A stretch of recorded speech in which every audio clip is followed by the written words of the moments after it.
Bueno, cordial saludo para todos. Quiero presentarles la investigación Cambios en la alimentación de pacientes con recurrencia de cáncer. Mi nombre es Gloria de Osa y soy nutricionista dietista, especialista y magíster en nutrición humana de la profesora de la Escuela de Nutrición y Dietética de la Universidad de Antioquia. Junto conmigo entonces también estuvieron la nutricionista dietista Laura Castañeda y el profesor Fernando Restrepo, estadístico y biomatemático de la Facultad de Ciencias Agrarias de la Universidad de Antioquia. El objetivo de esta investigación fue describir los cambios en la alimentación de pacientes con recurrencia de cáncer tratados en diferentes centros oncológicos de la ciudad de Medellín, en Colombia. Para esto entonces se aplicó una encuesta que pretendía conocer los datos sociodemográficos, el tipo de cáncer, si era primario o secundario, los antecedentes personales y familiares de salud y los cambios en actividad física, las horas de sueño, el consumo de cigarrillo, de licor, la frecuencia de consumo y los cambios realizados en el consumo de algunos alimentos y cuáles eran los motivos. Fue un tipo de estudio retrospectivo, descriptivo, exploratorio y de tipo comparativo. La población estudiada estuvo conformada por pacientes adultos de 18 años y más, con recurrencia de cáncer o aparición de un nuevo cáncer en el mismo sitio del primer diagnóstico o en un sitio diferente, en un periodo no superior a 5 años luego del primer diagnóstico, y que asistieran a recibir tratamientos para el cáncer a los servicios de oncología en los siguientes centros de la ciudad.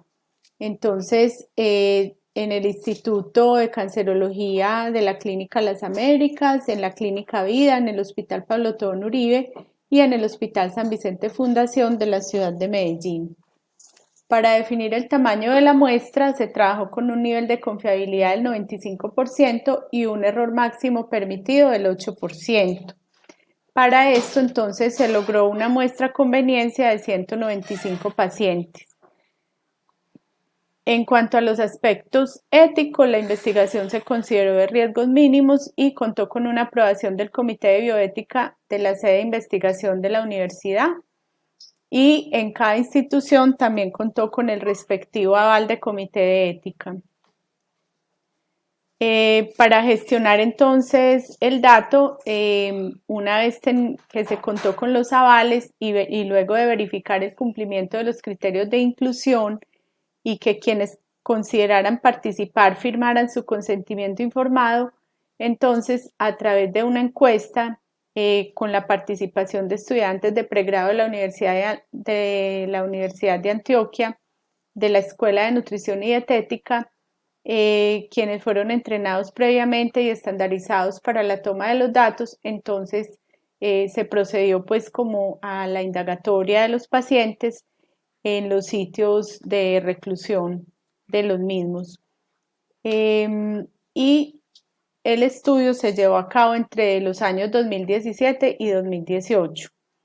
Se tuvieron en cuenta variables relacionadas con la frecuencia de consumo de alimentos y también se indagó entonces con la frecuencia si lo consumía diario, semanal, quincenal, mensual o nunca, y se preguntó si el consumo seguía igual o si había aumentado o disminuido en el tiempo entre un primero y un segundo diagnóstico y cuáles eran los cambios pues para realizar, cuáles eran como los motivos para realizar esos cambios.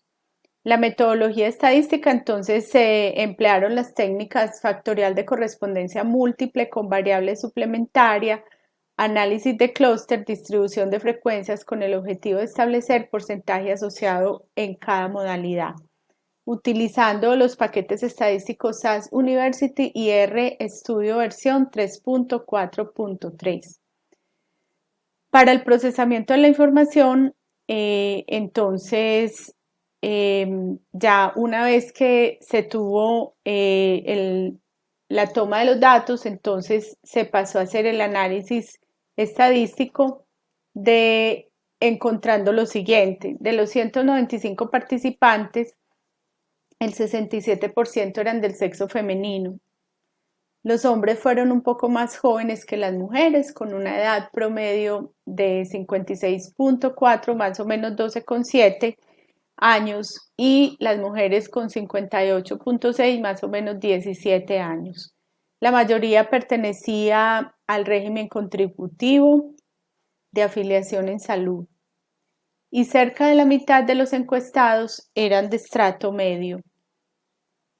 El primer diagnóstico de cáncer comúnmente reportado por mujeres y hombres fueron otros tipos de cáncer que se ubicaron en cerebro, garganta, cáncer de estómago, hígado, hueso, laringe, leucemia, mieloma, páncreas, piel, recto, vejiga, vesícula, amígdala, lengua y riñón.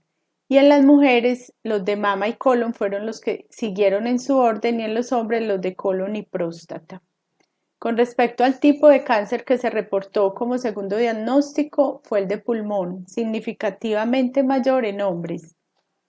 Los tratamientos que más se utilizaron para el manejo fue la quimio y la cirugía, y el que con menor frecuencia se aplicó fue la radioterapia.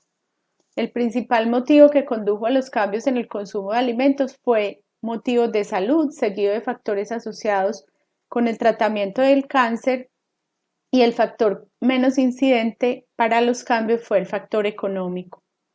Al evaluar la frecuencia simple de consumo de alimentos y bebidas, se encontró disminución en un 63.8% de reporte para el consumo de carne alta en grasa, disminución en el 61.7% de alimentos fritos, del 48% en ingesta de alcohol, y también en un porcentaje similar para el consumo de snacks, 45.8% para el consumo de embutidos y 35.8% en disminución en consumo de lácteos.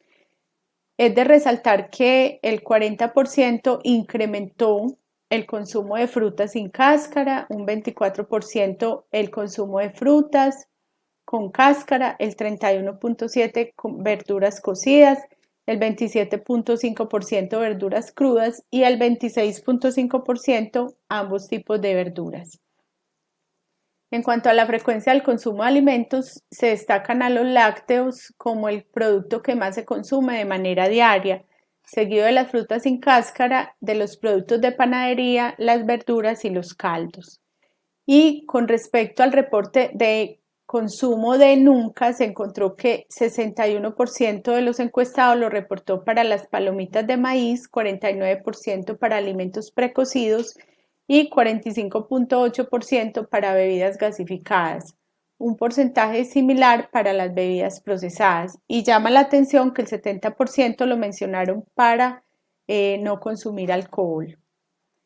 De acuerdo a los resultados de este estudio, el estado de salud y el tratamiento para el cáncer fueron las condiciones que más influyeron para que las personas sobrevivientes de cáncer realizaran cambios en su alimentación ante un nuevo diagnóstico o una recidiva.